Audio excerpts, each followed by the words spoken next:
Hi class, welcome back for our second review or our second discussion over our Unit 1 material. And in this one we're going to continue the story of the colonies. We're going to talk about how we're starting to define what is an American, because as more and more people begin to arrive, they're not all English, they're not all Irish, they're not all Scottish. You're going to have a mix of people arriving in those early days with maybe some common values and some common sort of European thinking, but they're not all English. And so we're going to get into that a bit today. Now, one thing you have to understand, remember the first colony that actually survives is Jamestown, 1607. It gets its foot on the ground and around tobacco. That is the cash crop that's going to really make Jamestown.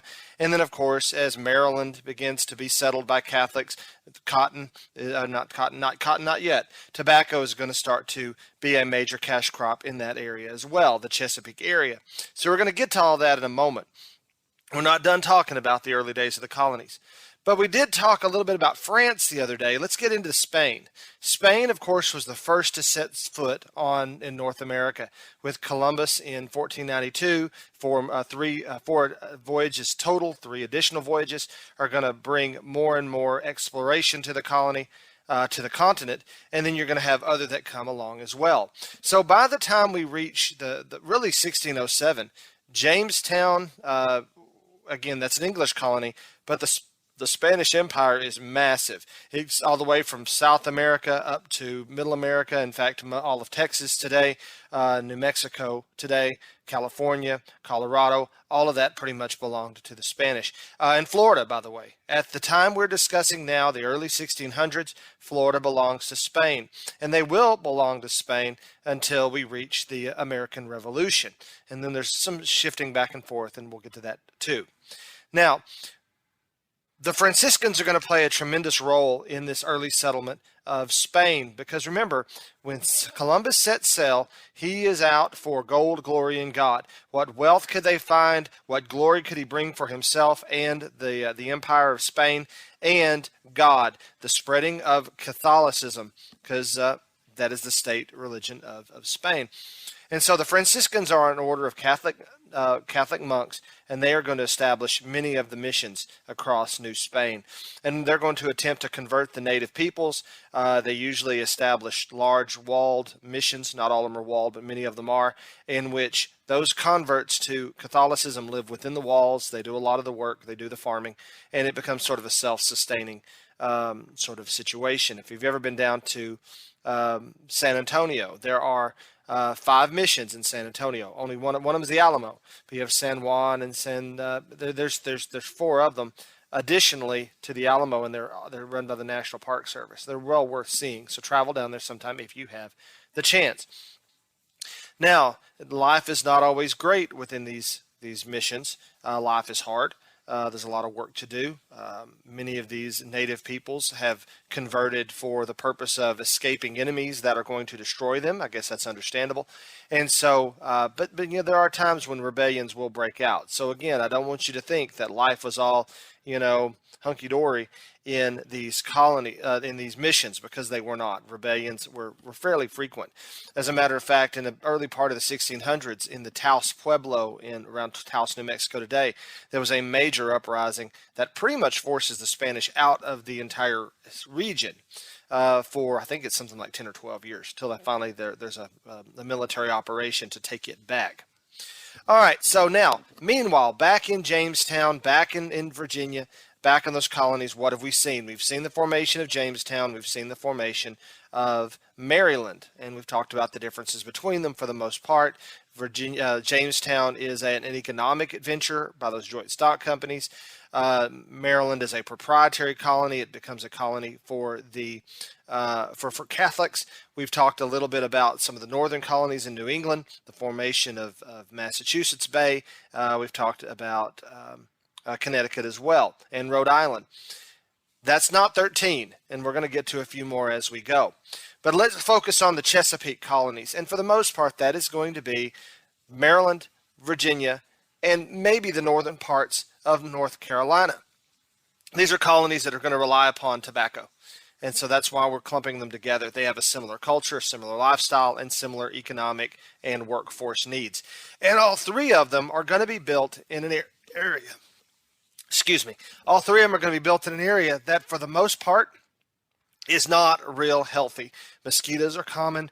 You're pretty much set up in a swamp, and you're going to have a period of time when you've got to get used to the water. It's why they say when you go to some foreign country, don't drink the water, because you're going to get sick. Their bodies were not used to the water. They were not used to the environment and the climate. And so we call this the seasoning. And the death rate is going to be very, very high. And that will continue on as we see more and more people coming into the colonies. And we'll talk about labor in just a moment. But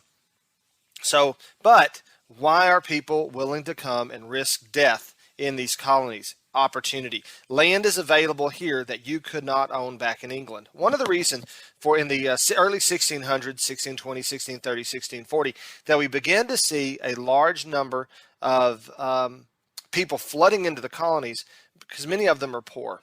Okay, many of them are poor. Unlike the early days of Virginia and Jamestown, when most of the people coming over here were wealthy individuals that think, I'm going to get all rich. Well, these folks are not. By the time we get into the latter part of the 1600s, 1630, 1640, 1650, these are individuals that really, if they don't go to the colonies, are probably going to go to debtor's prison. They have no opportunity. They've been kicked off the land. Something has been happening in England, and that is a consolidation of property down to the nobility. Now, the nobles had always owned the land. That's feudalism. But it had been broken up among peasants and not serfs, but peasants, and those peasants had farmed the land. Well, by the time we get to the early 1600s, these nobles began to realize, consolidate the land and grow sheep for wool. It's a much better return on the land, and these folks are kicked off the land. Unemployment is very, very high in England. So the New World represents opportunity, and that's why we see what we see happening here. Now, you're going to see the colonies, especially the Chesapeake colonies and the southern colonies, develop around agriculture. Again, what were some of those? Tobacco, for example, is the big one. But you know what? There's some corn. There's maybe a bit of wheat growing, but tobacco is the big one. That's where you're really going to make the money. And remember, the European view of the land is it's something to be used. It's something to be utilized to make money off of. And so, hey, all this land, we'll clear the land, we'll grow crops, we'll keep going westward as long as we need to go westward, because more and more people are arriving all the time. And that brings us to the conversation of indentured servitude. Indentured servants, these are individuals, again, like those peasants that were kicked off the land, had no opportunity, they're living on the streets of London. If they sign up for, and again, it depends upon who you sign up with, if you sign up for a period of 4 to 7 years, typically that was what it was, 4 to 7 years, and you basically live on the property, usually a plantation, you live on the property, you work the property, rudimentary housing is provided for you, food is provided for you, but it may not be great food. Clothing is provided for you, may not be great clothing, but these are provided for you. And you work off your indenture, you work off that 7 years. And what you are in fact doing is you are paying off your room and board, and you are paying off your boat ride. And again, these boat rides were incredibly, incredibly expensive. So we have that. Now, when the economy of Europe begins to settle out, when the English economy really begins to settle out, you're going to see a slowing of this indentured servitude movement at the very time that many of these landowners are increasing their property. They're getting bigger and bigger and bigger plantations to farm, which means you need more workers. And that's the reality of it, because there's something called the head right system. For every individual, every indentured servant that I sponsor, every one that I pay for to come over, not only is land set aside for that indentured servant one day, or if not set aside, maybe there's money set aside, or maybe hopefully they can earn enough money to buy their own land, but also as the person doing the sponsoring, I am going to get a certain amount of property. It's called the head right system. Because here's the thing, with the death rate being as high, and I shell out the equivalent of thousands of dollars for someone to come over here, by boat, and if they die in a month, I'm out that money. There's no insurance on the expense. So how do we sort of alleviate that? Land. All right, here's some land set aside for you. And as we start to see people, we're going to start to see people pushed more west. But anyway, back to this, we start to see the system slow. And this is when we start to see the increased arrival of people from Africa. Now, again, the communication between Europe and Africa had gone way, way back. Remember, Henry the Navigator is exploring the coast of Africa. By the time we get to where we're talking now, they've gone around the southern coast of Africa. They've reached Asia. And ultimately, we are going to start to see eventually the growth of the slave economy, of the slave trade. Now, remember in 1619, when those first individuals were sold off the boat in Jamestown, they were the last of the cargo. Most have been sold in the Caribbean, down in Brazil, where life expectancy actually was much, much less. If you were a slave in Brazil or the Caribbean, your life expectancy was about 5 years. But these were a few that had not been sold or bartered down on those earlier stops, and so they are going to be sold in Jamestown. Now, slavery is not a thing yet. I mean, slavery is worldwide. There's always been slavery. But as far as the colonies are concerned, slavery is not a thing yet. Slavery actually will begin to develop in the coming years. But in 1619, it is believed by most historians that these folks were treated like indentured servants, just like many of the white peasants that had been paid for and were being utilized to work the land. Okay. By 1650, 1660, we're going to start to see some court cases in Virginia that's going to establish in hereditary slavery and race-based slavery. In fact, an interesting story, I'm going to leave you to look it up yourself. Go look up a fellow by the name of Anthony Johnson, the Johnson-Casor, C-A-S-O-R, the Johnson-Casor case. Very interesting. I think it will surprise you if you have a chance to do that. All right, but here's the thing. Where slavery existed in the New World and other places. Now, the Spanish had tried with the Native Americans. The mortality was high down in the colonies in the Caribbean. Again, short life expectancy. But in the northern colonies, in Jamestown and farther up in Massachusetts had slavery too eventually. You're going to see longer life expectancy. You're going to see individuals having children, and we're going to see the growth of slavery through natural birth. And again, we're also going to see slave ships arriving across the Middle Passage. But much of the growth is going to be through natural propagation, natural birth. Okay? Now, so what was the difference between slavery and indentured servitude? In the very beginning, not a lot. But remember, indentured servitude, there's a light at the end of the tunnel. You serve your 4 to 7 years, and you're free. You're done. It's over. Slavery becomes permanent. And so, again, as we sort of move through all this, this will be a pretty big topic of conversation as we move through it. All right. Now, so again, we're still looking at those southern colonies that are growing tobacco. And tobacco is going to be such a hot commodity, a big economic driver, that the King of England, who actually hated the stuff, he called it that stinking weed, is actually going to encourage its growth and encourage its taxation, because it is making so much money for the crown. Now, rivers are going to be very important. If you look at between the north and the south has deep, slow-running rivers. And those rivers are a natural highway to the coast. And so these plantations that are growing tobacco and eventually growing cotton are going to be established along these rivers. And again, it's like a natural highway. We load up the product, we send it down the river, eventually river boats, but that doesn't come along till the 1800s. But we're going to see this is a major highway system in the South. And so when the North begins to build roads, they don't have these waterways. They have fast-moving rivers, a lot of waterfalls. That's going to work into the manufacturing economy of New England eventually. But in the South, these rivers are going to be very, very important. And by the way, tobacco is a fairly labor-intensive product. You've got to keep it hoed. You've got to harvest it just the right time. You've got to hang it out to dry. Not as labor-intensive as cotton will be, but still, it's a pretty big deal. A lot of labor will be needed, especially in certain times of year. Now, let's look deeper into the Carolinas. North and South Carolina. Eventually, they're going to become two colonies. Eventually, it started out as Carolina, named after King Charles. The Latin name for Charles is Carol, and so the Carolinas are named after King Charles. So Jamestown, King James. King Charles is going to be, if I'm not mistaken, I think King Charles is actually James's son. And so, excuse the clock behind me. It'll be done in a minute. North Carolina, though, is going to see its major products in tobacco, again, like its neighbor to the north, New England, pine, All right, so pine for lumber, pine for building. They have some very tall trees. And by the way, some of those trees are going to be excellent for masts on ships, and tar. And I mentioned that before, but tar is going to be used basically as a sealant on ship. And then some of this is pine tar, basically turpentine, that sticky sap that comes out of pine trees. I don't know if they have literal oil-based tar or not. I'm really not sure. But tar is going to be a major product and very much used in this new age of the tall ship.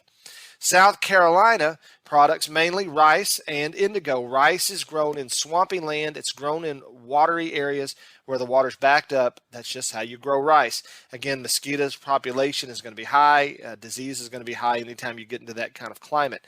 And indigo is a plant that can be used to make a royal blue, royal purple dye. It's a very, very luxurious, and it's going to be, basically it's the color of brand new blue jeans. As a matter of fact, it's kind of interesting that there was a type of cotton weave that came out of some mills in France, out of a place called Nîmes, N-I-M-S, Nîmes, France.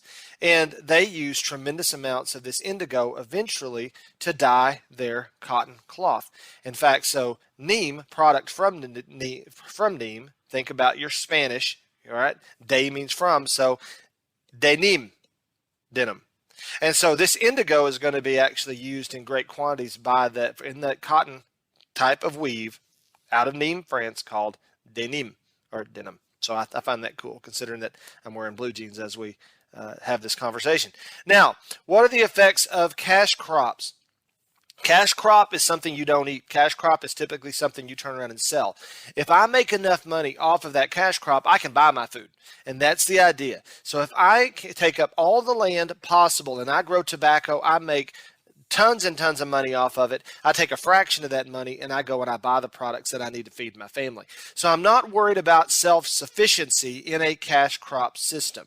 I'm worried about making as much money as I can. I will buy what I need. And it's kind of the same attitude of the kind of work system we have today. I work a 40-hour week. I go to the office. I teach class, what have you. I am not growing a massive garden in my backyard to supply all of my family's needs. I take the paycheck. I go to Aldi. I go to Walmart. I go to H-E-B. I buy my food. And that we're living a cash crop system, except they're dealing with farm products. So we have that. All right, and so again, as we begin to move through indentured servitude, it's beginning to wane. Slavery is on the rise. In the early days, many of the slaves were allowed to use firearms to hunt because it supplemented their food. But now, as we start moving on through time and slave uprisings become a bit more frequent, we're going to start to see rights like that begin to be pulled back. So we'll talk more about it as we go through here. Now, here's another group called the Quakers. The Quakers are going to settle in Pennsylvania. They're led by a man named William Penn. William Penn his father had owed King Charles a lot of money. See, something I haven't told you about, really haven't discussed, is right in the middle of this saga, you're going to have a revolution that breaks out in England, and King Charles I is going to be executed. There's a civil war that leads to Parliament ousting the king, beheading the king, and for about 10 or 11 years, there is no monarch. And then in about, I don't remember the year, 1660, 1670, we are going to see Charles II come back to the throne. Exiled king comes back with the death of Oliver Cromwell, who had led the country under Parliament in that interregnum, or that time without a king. Well, when all that's over, Charles II meets with William Penn. William Penn's father had been very loyal to his father. Maybe some money had been owed. And William says, you know what? You owe my dad money, or you express all this appreciation. Can you give me some land as a proprietary colony in the New World? And he says, I don't see why not. And so he gives him this area that will be called Pennsylvania, Penn's Woods, named after William Penn. Now, William Penn is a Quaker. A Quaker was a religion that did not fit in very well with this country that is dominated by the Church of England. They would go to church. Actually, Society of Friends is their technical name. They would go to church, and they would sit there till somebody felt moved to speak. They believed that there was an inner light that they had, that each and every one had, a direct sort of connection to God, and that preachers weren't needed. Preachers weren't necessary. And in a world that believes very much in ritual, like the Anglican Church did, this just doesn't fit in. All right, so and they call them the Quakers because sometimes there was like some some peculiar habits about their worship. But Pennsylvania is going to become a haven for the Quakers, just like the Massachusetts was a haven for the Protestant or the Puritans, and just like Maryland would become a haven for the Catholics. And so we're seeing these individual colonies spring out. Now, the Quakers, for the most part, are going to be some of the first to be anti-slavery. It doesn't mean no slavery will happen within that colony, but they are going to speak out against it. They are anti-war. They are very much pacifist. And that's another thing that made them not fit in real well within England. All right. Now, there's going to be a real difference in quality of living, rather you are rich or rather you are poor. If you are rich, of course, the houses are large. You've managed a lot of land. The big parties, center of the community, very important individuals within the community. If you're poor, right, you're growing your crop, you're selling your crop, you're doing what you can, but you're far, far from town. And in fact, life is somewhat hazardous because the farther west you go, the more likely you're going to get tangled up with some of the native peoples. They're being pushed into the Appalachians. And these raids on the frontier are going to be very, very rare. Again, education is going to be different. I'm not going to go into all these things. Religion is pretty similar because, again, folks are coming from backgrounds that are culturally somewhat alike, even if you're from different countries. Now, the next one I want to discuss is Georgia. And Georgia is actually going to be one of the last of the colonies to be founded. There's some of them we haven't talked about. We didn't talk about Delaware and New Jersey. Those are going to break off from larger colonies eventually. New Jersey was a part of Pennsylvania once upon a time. But Georgia is down here south of South Carolina, between South Carolina and Spanish Florida. The Spanish controlled Florida at the time. And so here you have this great sort of buffer zone. Both sides are kind of claiming it. And a man by the name of James Oglethorpe has a grand idea on what we need to do with this land in Georgia. He says, look, we got a lot of people in England. They're poor. They're hungry. They are not doing well. And in fact, if we don't do something, they're going to go to the debtor's prison. And you go to debtor's prison, you stay there till somebody pays your debt. It may be that nobody ever pays your debt. So why don't we make a colony with strict rules, no alcohol, strict rules of behavior, and we're going to recruit people that have high debt.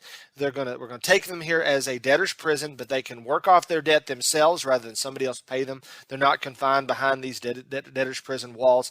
And so this is the reason that James Oglethorpe is going to establish this colony.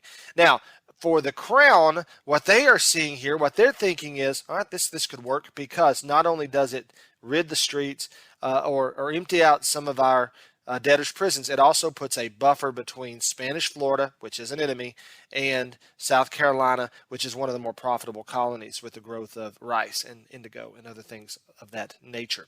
So again, it's going to be basically a buffer zone, a shield between the northern colonies and Spanish Florida. So we have that. All right. Now, let's look at New England. One of the advantages to living in New England, well, one of the disadvantages is it's cold up there. My wife lived in New England for a while, and she talked about how there were years where the snow didn't melt off the ground until June, and school usually went to July because of all the missing days. So, that would be a disadvantage in today's society. The advantage is many of the insects that carry disease, that breed disease, are going to basically non-existent. It's a healthier existence. The water moves faster coming off the high slopes, off the fall line, and ultimately it's going to be just a healthier situation. So life expectancy will be longer. It's more of a nuclear family, father, mother, kids, based very much around church attendance. The church lead. It is a theocracy of the truest form at the time. And everyone is working within the community to try to succeed. We'd seen that all the way back to the very beginning of Plymouth. They would not have survived that first winter if the natives hadn't helped them and then they hadn't started to work together. So in a small setting, this kind of society works. It is very patriarchal. The husband sort of controls things, women next, and the children down at the bottom. And of course, all of it sort of looking to the church. Now, the early beliefs was that you are predestined to either go to heaven or hell. Which way are you going? God has made his mind up. It's very much a tenet of the Calvinist faith. And so among those early beliefs are, you where you're going is sort of destined for you. It's your job to sort of live that out, or if you think maybe you're not going to heaven, but still try to make everybody believe that you are. So those are among the early beliefs. And to join the church, you sort of had to be tested. You had to be quizzed and surveyed. Well, that first generation did it fine, but then they had kids, and their kids are not going to be as devout as their parents were, and the next generation not as devout. And to be a part of the church was the only way, in their view, to go to heaven. So they began to come up with this thing called the halfway covenant. Now, I'd mentioned halfway covenant before, and I think I gave it the wrong name in the previous video. The halfway covenant here actually is going to be, I don't know, it was the middle way was what Elizabeth had implemented. The halfway covenant, though, is you can be a part of the church, but you can't be a voting member if you don't go through all this process. Well, and sort of as they're changing things around, it's sort of a compromise. They're beginning to compromise their view on things. New England society is going to be based very much around towns, small towns, and villages. And it would remain that way pretty much even through today. What is the word? Self-sufficiency is going to be key, especially if you're a farmer, you're growing crops to feed your own family. And if you have what's left, you sell it. But for the most part, you're feeding your family first. And New England is going to have a form of democracy in the fact, since we are talking about these urban areas, these small towns, town center, a town hall is going to be common place for everybody to gather. And once they've gathered to make decisions that the town needs to make. Now, in about 1689, something is going to happen in England. Here's another upheaval in England. In 1689, James II, brother of Charles II, Charles has died. James comes to the throne, but James is going to, so we've kind of heard a bit of this before, and again, it's easy to get these people mixed up. There's going to be another situation where James is beginning to abandon the Church of England in favor of Catholicism, and this is going to lead many people in the colonies to be very upset, especially those Calvinist Puritans. And there's going to be a lot of uprising in New England. And so the king, James, actually, is going to tighten his grip, appoint a governor by the name of Edmund Andros. The charters of Boston or Massachusetts are going to be stripped from them, and we're going to see one large colony called the Dominion of New England, where all of these New England colonies from Connecticut, Rhode Island, Massachusetts, all of them are going to be consolidated into one, and their town meetings will be banned. We already talked about how important those town meetings are. So we have that. So already there's upheaval, there's distrust, it's just not a pleasant thing. So in 1695, when several strange incidences began to happen around a small town outside of Boston called Salem. And in Salem, you're going to see a number of young women who are going to be, basically, they begin to accuse other people of witchcraft. They had done some things, and again, it depends upon what you believe. The movie The Crucible is a pretty good look at this, and if that is at all accurate at all, these women were caught sort of dancing naked in the woods. Well, why did you do that? Well, the witches made me do it. And so it kind of was a way to get them out of trouble. Particularly, there was one, she was from the Caribbean, her name is Tituba, and she was actually a slave of the Reverend there in town. Can't remember the Reverend's name. But we're going to see a number of executions, like 40 or some odd people are either going to be burned, but actually usually what happened was they stoned you. One man by the name of Giles Corey is going to be put under big stones, and they put a stone on. Are you a witch? I'm not a witch. There's another stone until finally it crushed him to death. So anyway, this is Salem. And again, there's the movie version. There's what really happened. But I will say that the play The Crucible, which they made a movie out of, I guess by 1995, is a really good look at it. Historically, I don't know. There's probably some things that could be revisited. All right. Now, New England is going to be an economy that is based around manufacturing eventually. But at this point, shipping is key. These good harbors, direct connection to England. And by the way, something we probably will be talking about more is this definition called mercantilism. The colonies provide the raw materials. England provides the factories. And, of course, who's going to make more money? The raw material people or the factory people? The factories are. So mercantilism is something we will talk about. And since I'm not doing this on a chapter-by-chapter basis, I'll probably discuss it more in one of the future videos. But we're going to see the rise of merchants. Farming is a small part of the economy, but merchants and mercantile buying and selling is actually going to be a much, much larger, much more important part of this. And so we have that. So we're seeing some differences. We're seeing some separation. North and South have a very different view of the world. Now, in the middle colonies, you could say that colonies like Delaware, New Jersey, New York is one of them. We haven't talked about the foundation of New York, but New York is going to come about as a result of the Dutch settling in that area. Eventually, they're going to be conquered by England. And it's going to be taken and made into New York, named for the Duke of York. New Jersey, same thing. New Jersey actually had broken away from Pennsylvania, but that actually was a Swiss colony for a while, part of it, New Sweden. Not Swiss, but a Swede colony. Swiss and a different thing. You got it. You know what I'm talking about. Now, these middle colonies are going to have a certain amount of connection between North and South. They're going to share the agricultural of the South and some of the cultural issues of the North. And so we have that. And the population culture are going to blend. In fact, Philadelphia is going to be the largest city in the colonies for the most part during this period. And it's, of course, we're going to see some trouble as folks begin to move west, and they are going to have a real issue with the fact that the governments in the East don't always pay attention to them, like the Paxton Boys, which happens in Pennsylvania around the early 1700s. So you can look up that, 1730, 1720, something like that. Ben Franklin was part of the ones that helped to break that up. And one last thing I want to mention to you, and I believe it's on your study guide, and that is the John Peter Zenger case. And this is going to seem out of place. Why are we talking about this here? Because when we get to the Constitution, when we get to the Revolutionary War, I'm going to ask you to remember back to this case. John Peter Zenger was a publisher, ran a newspaper, New York, if I remember correctly. And that newspaper that he ran was highly critical of the governor. You know, he said the governor's doing all these horrible things. Well, the truth of the matter is the governor was. And so it wasn't a lie. It wasn't slander or libel, whatever. It was the truth. But the governor didn't like it. And the governor shut down the paper and throws Zenger in jail. And so when Zenger stands trial, he's going to make the argument, but what I said was true. It wasn't complimentary because what this guy did wasn't complimentary. What I said was true. And the judge is going to side with Zenger, side against the governor. And this is where we start to see this notion of freedom of speech, freedom of press. Freedom of press is a major thing when we look at the Constitution of the United States.